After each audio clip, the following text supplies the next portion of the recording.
You know, there are some stories that just stick with you. Stories so wild, they make you wonder where history ends and horror begins. Well, today we're diving into one of the biggest of them all, a legend that's been freaking people out for 100 years, the Curse of the Pharaohs. So the big question is, right? Is this whole curse thing just a spooky campfire story, a good tale to tell in the dark, or is there something real to it?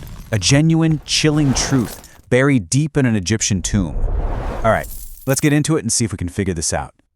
Okay, so let's set the scene. The year is 1922. We're in Egypt, in the famous Valley of the Kings. And what's happening here isn't just some dusty, everyday dig. No, this is the moment one of the most incredible discoveries in human history is about to see the light of day.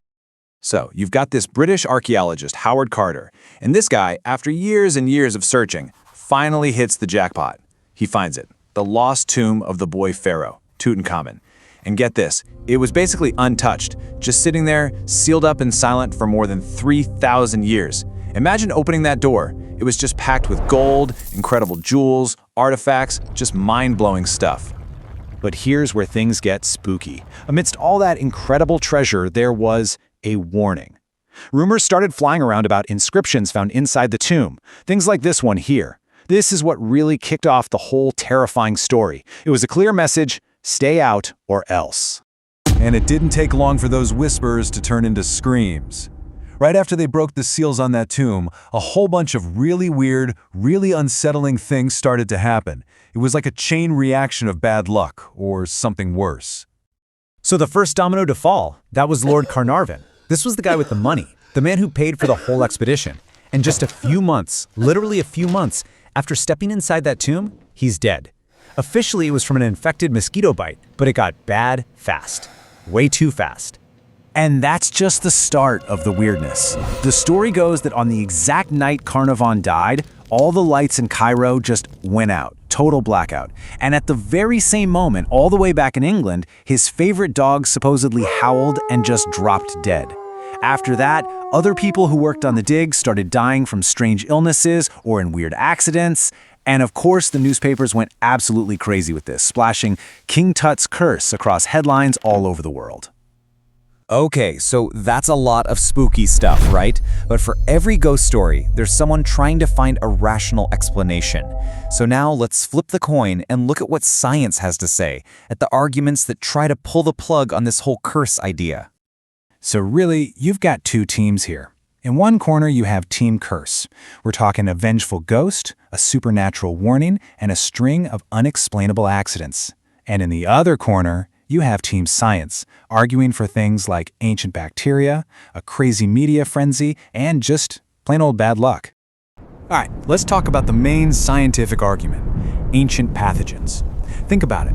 You've got a room that's been sealed airtight for 3,000 years. What's growing in there? It could be the perfect petri dish for some seriously nasty bacteria or toxic mold.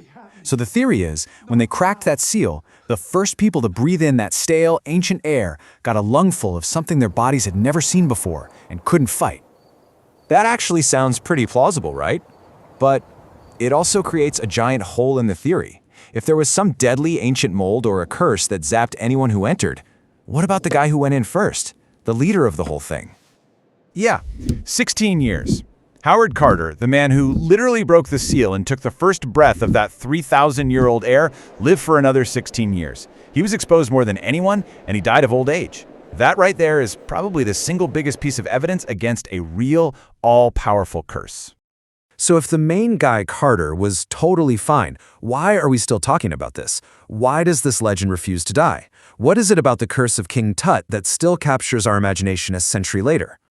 I mean, that's what it all boils down to, isn't it? Was it a real curse from an angry pharaoh? Was it just a bunch of terrible coincidences that the newspapers blew way out of proportion? Or was it the perfect recipe? You take a pinch of ancient mystery, add a heaping cup of modern imagination, and bam, you get a legend that lasts forever. No matter what you believe, the discovery of King Tut's tomb is, without a doubt, one of the greatest archaeological finds of all time. But you can't separate the science from the spooky story. The two are just forever tangled up together, the history and the legend of the curse.